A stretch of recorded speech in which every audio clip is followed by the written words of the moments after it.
chilometri, una bici e una dama, falla vincere, falla ridere.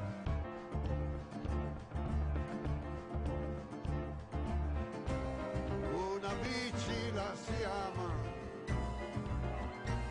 come l'ultima delle fantasie. C'è uno scatto che ti chiama, come il fischio che hanno le frenesie.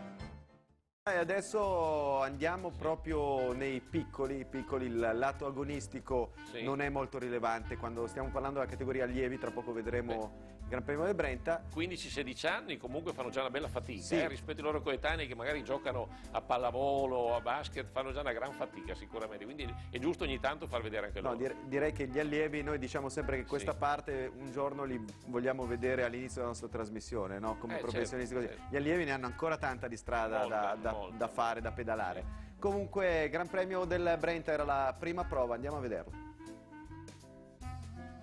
35esimo Gran Premio Comunità Montana del Brenta, anche per questa stagione 2012, 8 gare di allievi, la prima che andiamo a seguire da Rossano Veneto.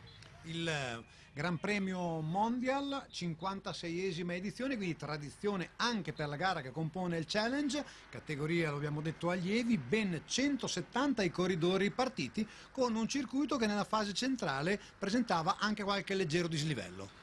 Grande foga da parte di questi ragazzi, inquadrati Frigo e Fusco, una fase della gara che ricorda un po' le classiche del nord, tutti frastagliati questi ragazzi per il percorso. Infatti a me piacciono le gare, specialmente nelle categorie giovanili, con tracciati di questo genere. Hanno percorso questo circuito collinare più volte e imparano a fare un po' i corridori in maniera più seria. Intanto siamo andati invece nel circuito pianeggiante di 3 km dove si è poi decisa la corsa. Si è decisa la corsa grazie a una bella iniziativa di alcuni corridori, poi davanti rimangono Zorzan, Calderaro, Dalla Valle, Michele, Scappin, Ciccioni.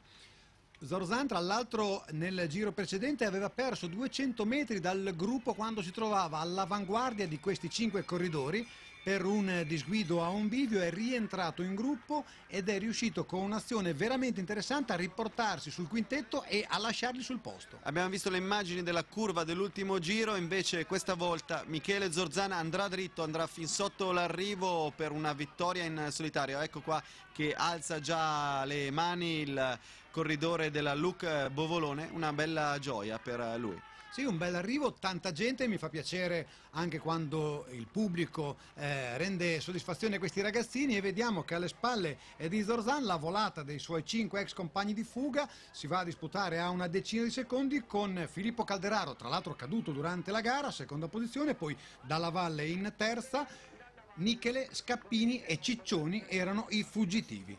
Prossimo appuntamento con il 35esimo Gran Premio Comunità Montana del Brenta sarà il 1° maggio a Campolongo sul Brenta. Allora Beppe, è giusto dare spazio a questo ciclismo giovanile, no? E facciamo i migliori auguri a questi ragazzi. Vincere per distacco fra gli allievi a 15-16 anni è significativo e importante. Io a quell'età ne ho vinte 6, ma tutte in volata, perché non riuscivo a staccarle di sicuro. Magari mi bastavano 5 centimetri per vincere. Vedi, Quindi come il preambolo era solo per dire che tu hai vinto 6 volate. E che non ho fatto grande strada. Sai che i nostri telespettatori sono molto attenti e andranno a controllare sugli almanacchi. Certo, ben troveranno lieti. traccia? Sì, qualche traccia c'è. Qualche proprio almanacchi antichi e segreti, però ci sono. Una bici e una dama, falla vincere, falla ridere.